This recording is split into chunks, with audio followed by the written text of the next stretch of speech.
हिंदू राष्ट्र मेरी लाश पर बनेगा, जिंदा रहते हुए हिंदू राष्ट्र नहीं बन सकता। क्योंकि जिस हिंदू राष्ट्र में हम लोगों ने 3000 साल से छुआछूत झेली है, जातिवाद झेला है और पाखंड और अंधविश्वास को जन्म दिया है, लेकिन आप कच्चे दारू नहीं पिएंगे, घर में झगड़ा नहीं करेंगे और चाहे भूखे रह जाओ मेरी तरह अपने बच्चों को पढ़ाएंगे। आदमी ने किसी महिला को बदतमीजी करने की कोशिश की, आंख दिखाने की कोशिश की, तो मैंने अपनी लाइफ में अपनी बॉडी दान दी, आंखें दान दी, लेकिन ऐसे बदतमीज आदमी की आंख निकालने में हिचकिचाएंगे।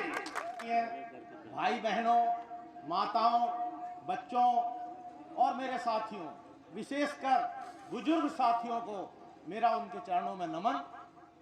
और आप जैसा कि सभी को अवगत है कि आज हम लोग भागीदारी न्याय मोर्चा के सभी साथी, जैसा कि आपको दिखाई दे रहा है मेरे बगल में जो खड़े हैं आदरणीय रमेश चंद जी, निषाद जी, ये अपने जन संगठन वीरांगना फूलन देवी जो हमारे देश की आन बान शान थी और है, आज भी फूलन देवी हमारे बीच में है, फूलन देवी हमारे दिलों में है और फूलन देवी हमारे दिलों में हमारी माँ बहनों की सम्मान के लिए हमारे दिल में वो राज करती है।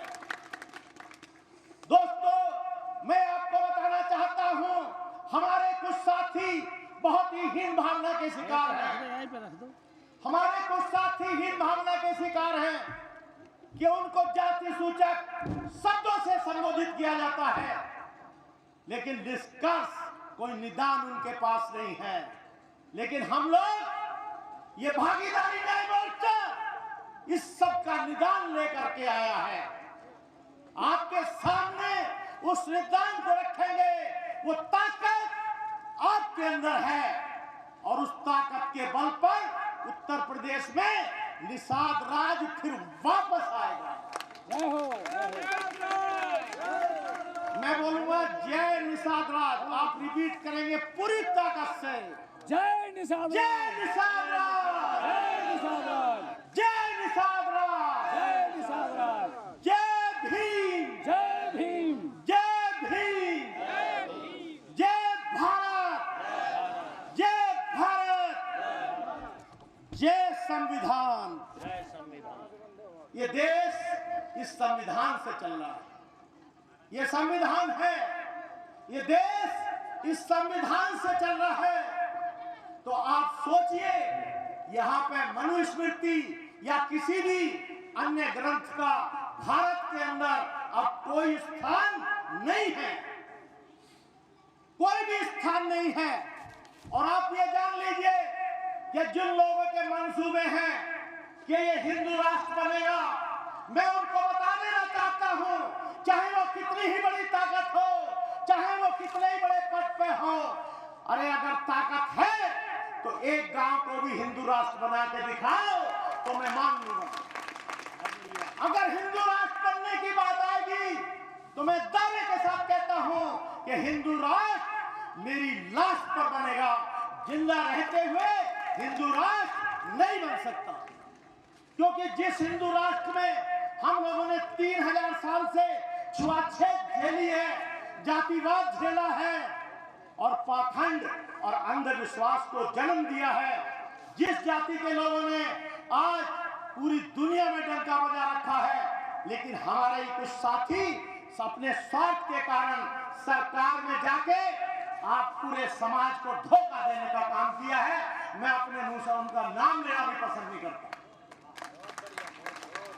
उनका चुनाव चिन्ह था भोजन की थाली।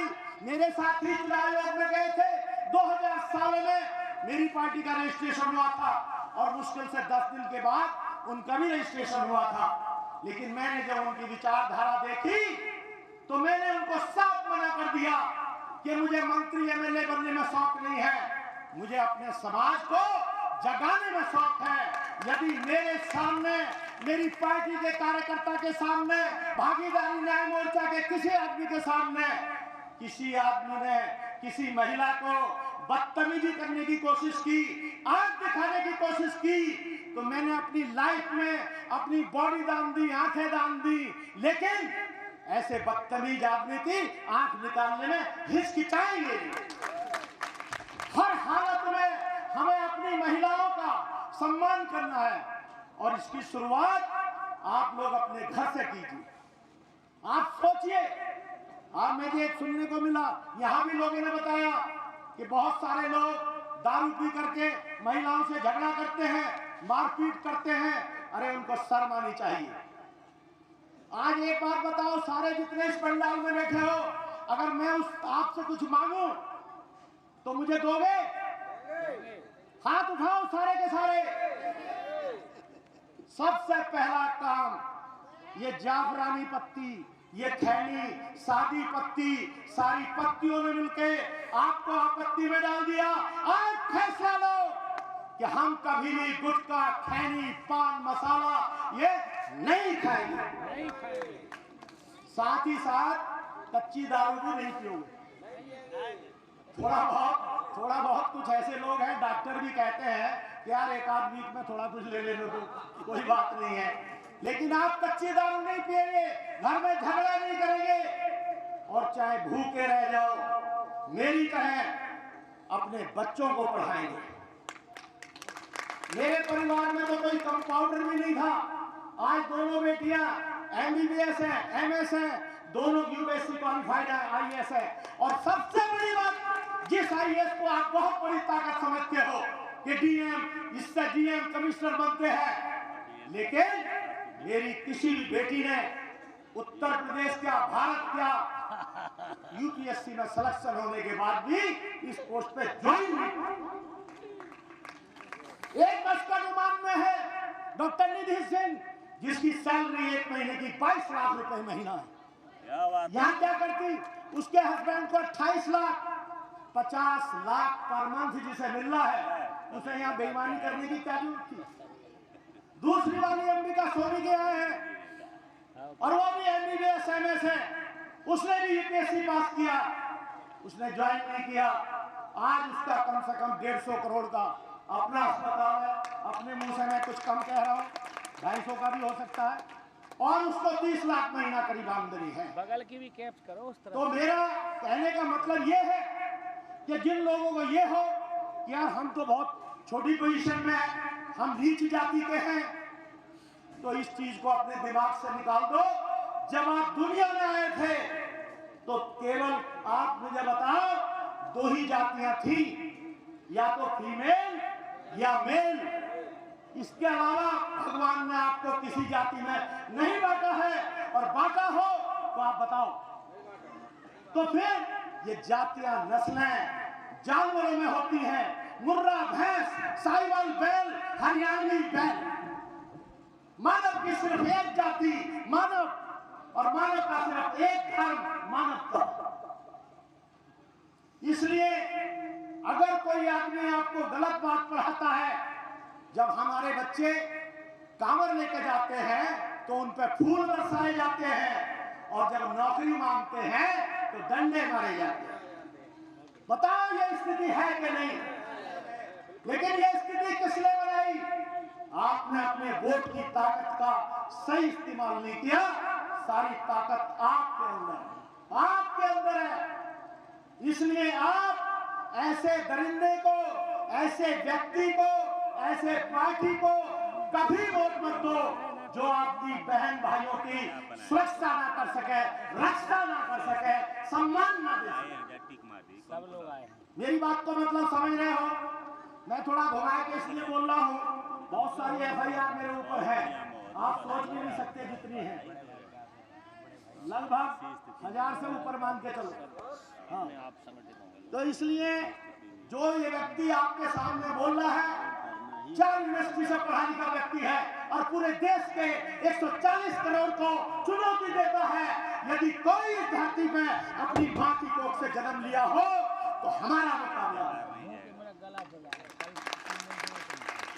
अब मैं थोड़ा सा इंग्लिश में बोलूंगा, बहुत जल्दी अपनी बात को खत्म करूंगा, क्योंकि महापुरुष मेरे साथी आदरणीय बाबूराम पाल जी बंबई से चलकर आए हैं, उनको भी आपको सुनना है। एक अपील मेरी ये है कि आप कृपया थोड़ी देर हमें और बर्दाश्त करें। जैसे कभी लोग कहते हैं कि भैया हमें बर्दाश्त करो, ईमानदारी से तो कोई सुनना नहीं चाहता। तो ये जितने बैठे हुए हैं ये वो कवि हैं जिन्होंने कभी बेईमानी नहीं की। तो आप ये अच्छी तरीके से समझ लीजिए कि आपके वोट से सरकार बनती है। पिछड़ों में भी बड़ा घपला है। हमारी आबादी लगभग 60 से 62% है और रिजर्वेशन कितना दिया? 27। उसको भी कुछ लोग खा गए जो अति पिछड़े थे, अत्यंत पिछड़े थे, उनके हिस्से में एक पोस्ट भी नहीं आई। आज 125 IAS, 125 IPS, 750 अलाइड हर वर्ष चुने जाते हैं। लेकिन आप मुझे बताओ, इस सभा में बैठे हुए इस वर्ष किसी आदमी का, बच्चे का, किसी का सिलेक्शन हुआ तो बताओ क्यों? क्योंकि पिछड़ों में भी घपला है। इसलिए हमने आरक्षण में बंटवारे का मुद्दा ये कैबिनेट में जा रहा था, लेकिन ये भारतीय जनता पार्टी की सरकार है, कुछ लोगों ने इसको बंटवारे को रोक दिया। लेकिन मैं उनको बता देना चाहता हूं, यदि इस मुद्दे को रोकोगे तो सरकार दोबारा आपकी कभी आ नहीं पाएगी, चाहे कुछ भी कर ले। इसलिए यदि जरा सी भी समझदारी है तो सामाजिक न्याय समिति की रिपोर्ट पिछड़े 7%, अति पिछड़े 9%, अत्यंत पिछड़े 9%, 11% अति पिछड़े, अत्यंत पिछड़े 9%। तो 11 + 9 ये 20% हिस्सा आपका कोई दूसरा खा रहा है। और मैं दावे के साथ कहता हूं, जिस दिन ये फार्मूला हो जाएगा उसी दिन आपके बच्चे IAS, IPS, डॉक्टर, इंजीनियर बनने लगेंगे। तो फिर आपको क्या दिक्कत है? आपको क्या दिक्कत है? आप तो कुर्सी से उठ के जा रहे हैं, आपको कुर्सी से उठ के जा रहे हैं। ये हमारी आखिरी सभा नहीं है। ये जब तक हो नहीं जाएगा आपको न्याय नहीं दिला देंगे। आप बताओ, घर का मुखिया यदि मैं हूं और मेरे घर के बच्चे दुखी रहें तो जिम्मेदार कौन है? तो आदरणीय मुख्यमंत्री जी, मुखिया होने के नाते मैं आपसे अपील करता हूं, यदि आपकी सरकार में ताकत है तो उस ताकत को दिखाइए। जिस प्रकार से हाथरस में हमारी बेटी के साथ बदतमीजी हुई और रोज हो रही है, कहीं ना कहीं इन दरिंदों को केवल बुक मत कीजिए, इनके घरों पर बुलडोजर मत चलाइए, इनका राम नाम सत्य कर दीजिए, इनका राम नाम सत्य कर दीजिए। और आप लोग, एक आदमी भी यदि कोई पार्टी में गंदा है, किसी भी पार्टी में, या तो वो उसको तत्काल निकाल दें, नहीं तो ऐसी पार्टी को सत्यानाश मिट्टी में मिला दीजिए। ये पार्टी के सब राष्ट्रीय अध्यक्ष बैठे हैं, पूरे उत्तर प्रदेश में नहीं, पूरे भारत में। जहां से कहिए हम लोग टिकट देंगे, जिसको कहिए टिकट देंगे। लड़ो हारो कोई फर्क नहीं पड़ता। मान्यवर काशीराम कहते थे कि पहला चुनाव हारने के लिए, दूसरा चुनाव दूसरे को हराने के लिए, और तीसरा चुनाव अपनी सरकार बनाने के लिए। अब ये सरकार भागीदारी न्याय मोर्चा की सरकार, जिसमें आप लोग शामिल होंगे, ये आने वाले 2027 के चुनाव में अपना रंग दिखाएगी। अभी बहुत सारी हमारी रैली होनी है पूरे उत्तर प्रदेश में, पूरे भारत में, हम इसको लेके जाएंगे। तो आप इतनी सी बात मान लिए, कोई आदमी किसी महिला के साथ बदतमीजी नहीं करेगा। हाथ तो उठाओ, अब क्या दिक्कत है? हाथ उठाओ। अरे मंच पे और एक एक आदमी अपने गांव में जाकर बताइए, यदि कोई गुंडा आपको दबाता है तो वो गुंडा तब तक दबाता है जब तक आप दबते हो। जिस दिन आपने फैसला ले लिया कि हम इस गुंडे से नहीं डरेंगे, नहीं डरेंगे, दुनिया की कोई ताकत आपको नहीं डरा सकती। जो भारत का संविधान है, नोट कर लो, यहाँ जितने पढ़े लिखे लोग बैठे हैं, IPC की धारा 97 कहती है, यदि कोई तुम्हारे घर पर हमला करता है तो हथियार रखो, रिवॉल्वर रखो, बंदूक रखो, फावड़ा रखो, दराती रखो, हंसिया रखो, खुरपा रखो, चाकू रखो, कुछ भी रखो। अगर कोई दरिंदा हमारे घर पे हमला करता है तो धारा आईपीसी 97 कहती है कि उसको वहीं सुला दो, मतलब उसको खत्म कर दो। लेकिन हमें ये सुनने को ना मिले कि साहब ये तो जो है फला की इज्जत लूट गई, फला ये हो गई।